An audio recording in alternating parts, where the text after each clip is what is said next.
is hotter than it's ever been, and it's getting hotter. So what are we going to do about it? We're going to check out some big ideas all over the world and ask, can we cool the country? Cool the country.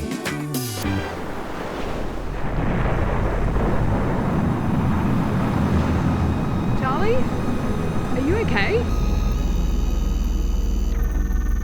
We have liftoff. I'm coming to see you. You said you live in the future. So what, now you can travel through time as well as talk to me? Oh, no. I'm flying my spaceship to visit you on Mars. Mars? Right. What are you talking about? Look at your phone. You're on Mars. Yay, I'm on Mars. I seem to be able to breathe okay. Who knew? Try to keep up, Laura. It's the future. Mars has been terraformed? How far into the future are you? No. This is way off in the future for both of us.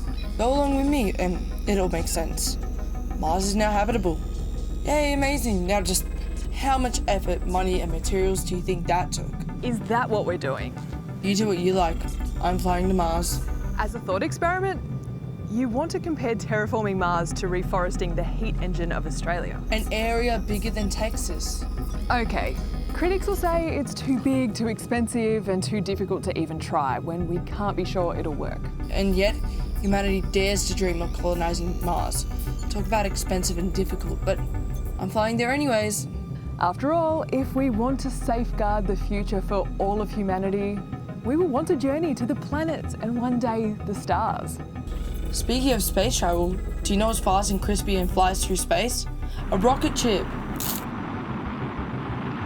Is this time for jokes when we're talking about safeguarding the future of life on Earth? I left Earth behind, it's getting too hot. It used to be freezing here on Mars when the atmosphere was 1% what it was back on Earth. Now it feels quite mild. I still pack my winter pajamas.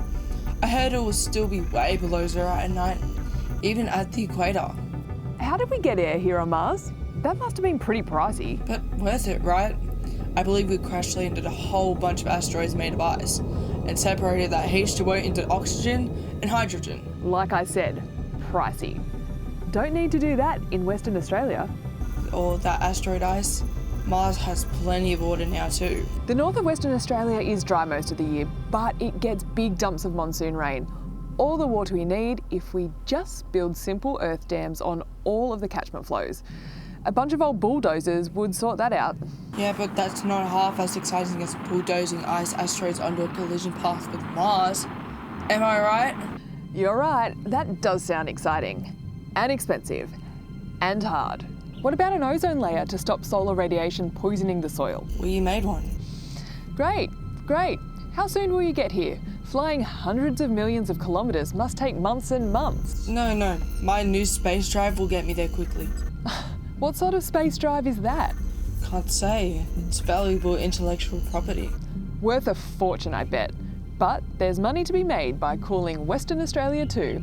We could create a smart wind-powered boat building industry. Ha! Not as cool as my spaceship. Check it out. Cool. Reforesting WA will be money well spent too. Filling the rivers with water, we'll restock the aquifers and irrigate farmland as well as forests. Whatever. We can do it bigger and better on Mars. Wetlands and revegetation in WA will build carbon and nutrients in the soil. It'll be bigger and better on Mars. Forests of trees in WA will have vast carbon capture value. Growing a single tree on Mars would be mind-blowing. Those trees in the west will create a biotic pump, drawing moist air in off the Indian Ocean. As well as shading and cooling the land, they'll build ever larger water cycles, sending rain clouds and cooler air west to east across the country, instead of the oven-hot air that causes droughts and bushfires now. I'll give you that one, but we don't have heat waves on Mars to worry about.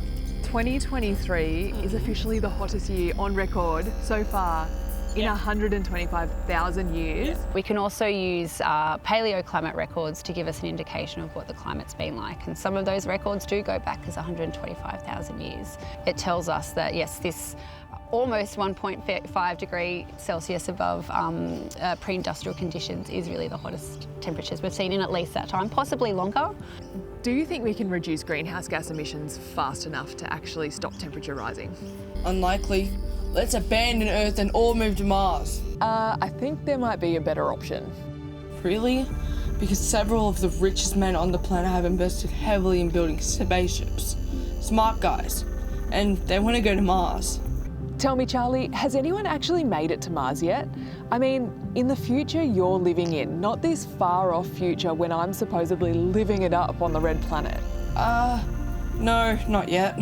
So wouldn't it be better, a lot better, to try and cool the country in the meantime? That is a valid point, yes. As it happens, several of Australia's wealthiest billionaires live in Western Australia and own cattle stations bigger than some small European nations, all across the northwest. How long before even the hardiest cattle start to drop dead and those properties are worthless? What are you saying, Laura? That Aussie billionaires could cool the country and they'd be doing it in their own self-interest? Yeah, partly. Anything that happens needs to be government-led and scientifically monitored. From the smallest river brought to life by water harvesting to any large-scale experiments, like using marine cloud brightening to shade the region until the forests get growing. Experiments, you say? Australia could test out ideas in this hot, remote, sparsely populated region, and if they work, the rest of the world could follow our lead. That's a possibility. Professor Salter, we know that trees grew right across the Great Sandy Desert for thousands of years after the last glacial maximum. The greenhouse conditions are now ideal to bring those trees back. I've seen very interesting climate modelling work where people were able to put trees into the border between the Sahara and the tropical jungles south of it. And if you grow them up to 18 degrees north latitude in the climate model, they'll die and fade back to where they are now. Oh, I hope there's a but. If you go a little bit further north of 18 degrees north, they spread right up to the Mediterranean. So you end up with lush tropical rainforests right all the way up to the Mediterranean. They'll spread, as you say. We just have to give the forests a hand getting started, then nature will take care of the rest. I'm sure there'll be something similar in Australia if we could get over the hump. If we use the heat engine of Australia as a testing ground and prove that reforesting it will work.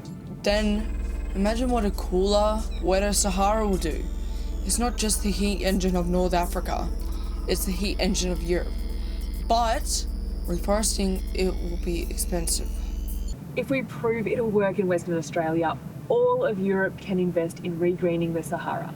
It will create valuable land, valuable carbon capture, and countless jobs and business opportunities in North Africa, and mitigate heat waves in Europe.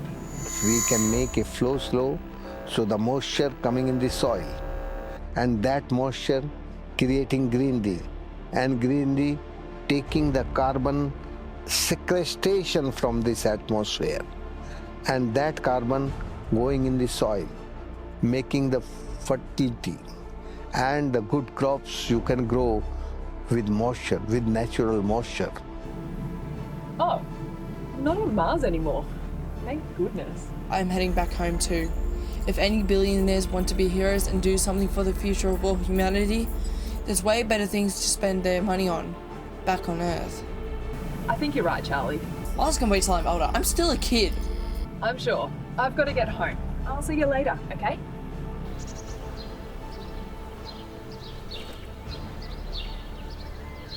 Charlie!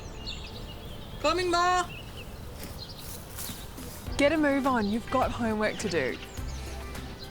This isn't the end. It's just the beginning. We'll be going to the heat engine to talk to the graziers and the traditional owners. We'll go anywhere to meet anyone who can help. Trust me, we are just getting started. Well, can we cool the country?